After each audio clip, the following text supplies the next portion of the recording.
ସକାଳୁ ବାସି ମୁହଁରେ କେବଳ 3 ଥର ପଢ଼ି ଦିଅନ୍ତୁ ଏହି ଗୋଟିଏ ମନ୍ତ୍ର। ଗ୍ୟାରେଣ୍ଟି ଦେଉଛି, ସନ୍ଧ୍ୟା ହେବା ମାତ୍ରେ ସେ ନାରୀ ତୁମ ପାଖକୁ ଆସିବା ପାଇଁ ବାଧ୍ୟ ହେବ। ଯାହା ଚାହିଁବେ ତାହା କରିବାକୁ ଦେବ।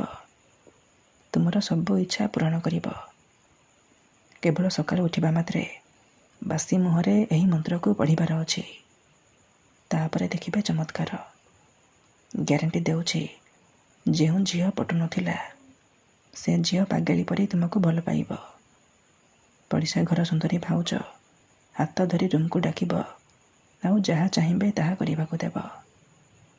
ହଁ ଦର୍ଶକ ବନ୍ଧୁ, ଯଦି ଆପଣ ନିଜ ପସନ୍ଦର ଝିଅକୁ ପଠାଇବାକୁ ଚାହୁଁଛନ୍ତି, କିନ୍ତୁ ଯେତେ ଚେଷ୍ଟା କଲେ ମଧ୍ୟ ତାକୁ ନିଜର ମନ କଥା କହିପାରୁନାହାନ୍ତି, ଆଉ ଆପଣ ଚାହୁଁଛନ୍ତି କି ସେ ଝିଅ ନିଜେ ଆସି ଆପଣଙ୍କୁ ଭଲ ପାଉଛି ବୋଲି କହୁ, ଆପଣଙ୍କର ସବୁ ଇଚ୍ଛା ପୂରଣ କରୁ, ତେବେ ଆଜିର ଏହି ଭିଡ଼ିଓଟି ଆପଣଙ୍କର ଇଚ୍ଛାକୁ ପୂରଣ କରିବ।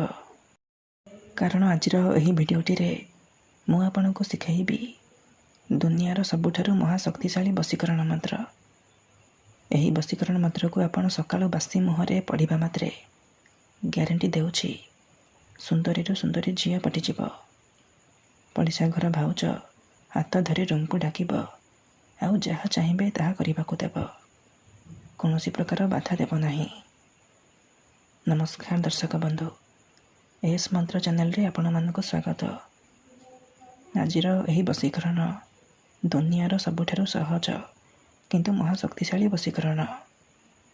ଯିଏ ବି ଏହାକୁ କରିଛି 100ରୁ 100% ସଫଳ ହୋଇଛି।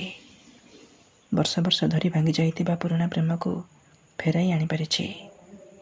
ଶାଶୁ, ନଣନ୍ଦ, ଦିଅର, ଭାଉଜ କାହାକୁ ବି ନିଜ ବଶରେ କରି ତାଠାରୁ ନିଜର ମନ ମୁତାବକ କାମ ହାସଲ କରିପାରିଛି।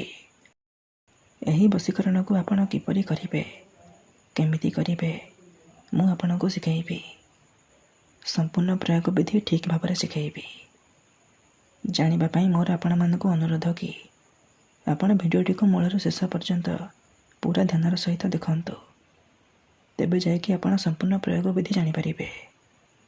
ଅଧାରୁ ଛାଡ଼ିକି ପଳେଇଲେ କିମ୍ବା କାଟି କାଟି ଦେଖିଲେ ଆପଣ କିଛି ବି ବୁଝିପାରିବେନି। ଆଉ ପରେ ଆପଣ କହିବେ, ଗୁରୁଜୀ ଆପଣଙ୍କର ବଶୀକରଣ କାମ କରୁନି। ଦେଖନ୍ତୁ, ବଶୀକରଣ ଭିଡ଼ିଓ ଦେଖିବା ପୂର୍ବରୁ ମୋର ଗୋଟିଏ ଛୋଟିଆ ଅନୁରୋଧ ଶୁଣି ନିଅନ୍ତୁ। ଯେଉଁପରି ଆପଣ ଭଗବାନଙ୍କୁ ମାନୁଛନ୍ତି, ଭଗବାନଙ୍କ ଉପରେ ବିଶ୍ୱାସ ରଖିଛନ୍ତି, ନିଜର ସବୁ ଦୁଃଖ, କଷ୍ଟ, ଅସୁବିଧା ଭଗବାନଙ୍କୁ ଜଣାଉଛନ୍ତି। ଯଦି ସେ ଅସୁବିଧାର ସମାଧାନ ନ ହେଲା, ତା'ର ମାନେ ନୁହେଁ କି ଭଗବାନ ନାହାନ୍ତି। ସେହିପରି ତନ୍ତ୍ର, ମନ୍ତ୍ର, ଯନ୍ତ୍ର ହୁଏ, ବଶୀକରଣ କାମ କରେ। କିନ୍ତୁ ଏହାକୁ ଆପଣଙ୍କୁ ସିଦ୍ଧ କରିବାକୁ ପଡ଼ିବ। ପ୍ରୟୋଗ ବିଧିକୁ ଠିକ୍ ଭାବରେ କରିବାକୁ ପଡ଼ିବ। ମନ୍ତ୍ର ଠିକ୍ ଭାବରେ ପଢ଼ିବାକୁ ପଡ଼ିବ। ତେବେ ଯାଇ ମୁଁ ଆପଣଙ୍କୁ ଗ୍ୟାରେଣ୍ଟି ଦେଉଛି, ଆପଣ ଯେଉଁ ଝିଅ ବା ବିବାହିତା ମହିଳାକୁ ପଠାଇବାକୁ ଚାହୁଁଛନ୍ତି, ତାକୁ ଅତି ସହଜରେ ପଠାଇ ପାରିବେ। ତାକୁ ନିଜ ପ୍ରେମରେ ଦିବାନୀ କରି ତାଠାରୁ ନିଜର ମନ ମୁତାବକ କାମ ହାସଲ କରିପାରିବେ। ତେବେ ବଶୀକରଣ କରିବା ପୂର୍ବରୁ ବଶୀକରଣ ବିଷୟରେ କିଛି ଜାଣି ରଖନ୍ତୁ। ଯେତେବେଳେ ଆପଣ କାହାକୁ ନିଜଠାରୁ ଅଧିକ ଭଲ ପାଉଛନ୍ତି, ତା ବିନା ବଞ୍ଚିପାରିବେନି ଭାବୁଛନ୍ତି, ତା ପଛରେ ଗୋଢ଼େଇ ଗୋଢ଼େଇ ଥକିଗଲେଣି, ହେଲେ ସେ ଝିଅ ବା ମହିଳା ଆପଣଙ୍କୁ ଭାଉ ଦେଉନି, ଆପଣଙ୍କୁ ଦେଖିଲେ ଅଣଦେଖା କରୁଛି, ସେତେବେଳେ ଆପଣ ବଶୀକରଣ କରିପାରିବେ। ବଶୀକରଣର ମାନେ ହେଉଛି ନିଜର ଭାବନାକୁ ଅନ୍ୟର ଦିମାଗରେ ପହଞ୍ଚାଇବା, ନିଜର ଭଲ ପାଇବାକୁ ଅନ୍ୟର ଦିମାଗରେ ପହଞ୍ଚାଇବା, ମାନେ ସେ ଝିଅ ବା ମହିଳାର ଦିମାଗରେ ପହଞ୍ଚାଇବା। ତେଣୁ ମୋର ଆପଣମାନଙ୍କୁ ଅନୁରୋଧ କି ମନରେ କୌଣସି ଖରାପ ଉଦ୍ଦେଶ୍ୟ କିମ୍ବା କୌଣସି ଖରାପ କାମ ପାଇଁ ଆପଣ ଏହି ବଶୀକରଣ ମନ୍ତ୍ରକୁ ପ୍ରୟୋଗ କରିବେନି।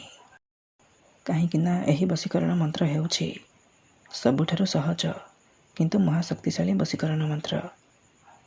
ଏହି ଗୋଟିଏ ମନ୍ତ୍ରକୁ ଯଦି ଆପଣ ସକାଳୁ ଉଠିବା ମାତ୍ରେ ବାସି ମୁହଁରେ କେବଳ 3 ଥର ପଢ଼ିଦେବେ, ଗ୍ୟାରେଣ୍ଟି ଦେଉଛି ସେପଟେ ସେ ଝିଅ ହେଉ ବା ବିବାହିତା ମହିଳା ଆପଣଙ୍କ ଆଡ଼କୁ ଆକର୍ଷିତ ହେବାକୁ ଲାଗିବ, ବିଚଳିତ ହୋଇ ଉଠିବ।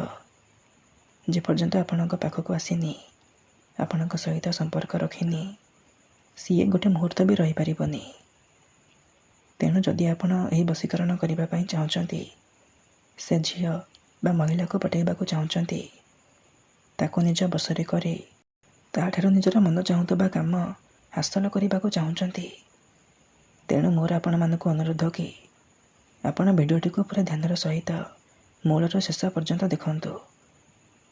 ତା ପୂର୍ବରୁ ମୋର ଆପଣମାନଙ୍କୁ ଆଉ ଗୋଟିଏ ଅନୁରୋଧ କି ଯଦି ଆପଣ ଆମ ଚ୍ୟାନେଲକୁ ନୂଆ ଆସିଛନ୍ତି, ତେବେ ଦୟାକରି ଚ୍ୟାନେଲକୁ ସବସ୍କ୍ରାଇବ୍ କରି ପାଖରେ ଥିବା ବେଲ୍ର ଆଇକନ୍କୁ ମଧ୍ୟ ଦବାଇ ଦିଅନ୍ତୁ, ଯାହାଦ୍ୱାରା ଆମେ ଯେଉଁ ବି ଭିଡ଼ିଓ ଅପଲୋଡ଼ କରିବୁ ସର୍ବପ୍ରଥମେ ଆପଣ ଦେଖିପାରିବେ ଆଉ ତା'ର ଲାଭ ପାଇପାରିବେ।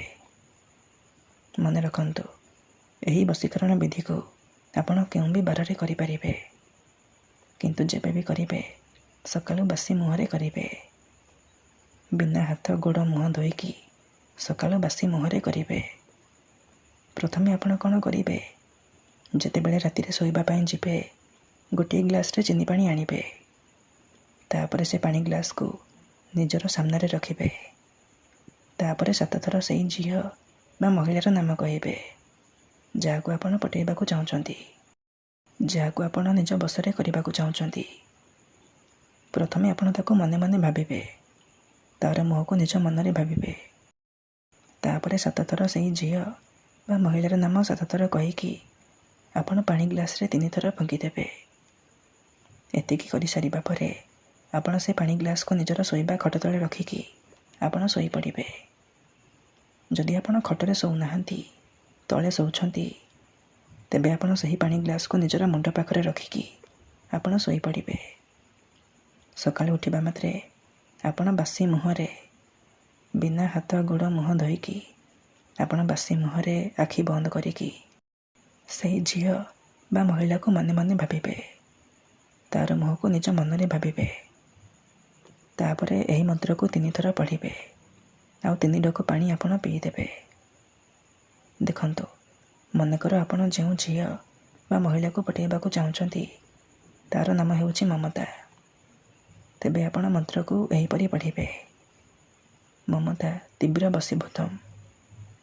ଥରେ ଆପଣ କହିବେ, ମମତା ତୀବ୍ର ବଶୀଭୂତମ୍, ଗୋଟିଏ ଢୋକ ପାଣି ପିଇଦେବେ। ଆଉ ଥରେ କହିବେ, ମମତା ତୀବ୍ର ବଶୀଭୂତମ୍, ଆଉ ଗୋଟିଏ ଢୋକ ପାଣି ପିଇଦେବେ। ଏହିପରି ଆପଣ 3 ଥର କହିବେ ଆଉ 3 ଢୋକ ପାଣି ପିଇଦେବେ।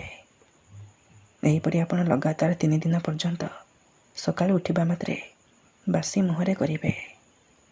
ମନେ ରଖନ୍ତୁ, ଏହି ବିଧିକୁ ଆପଣ ଅଧାରୁ ଛାଡ଼ିବେନି। ଲଗାତାର 3 ଦିନ ପର୍ଯ୍ୟନ୍ତ ସକାଳୁ ବାସି ମୁହଁରେ ଏହିପରି କରିବେ। ତାପରେ ଦେଖିବେ କିପରି ସେ ଝିଅ ହେଉ ବା ବିବାହିତା ମହିଳା ଆପେ ଆପେ ପଟିଯିବ। ଧନ୍ୟବାଦ।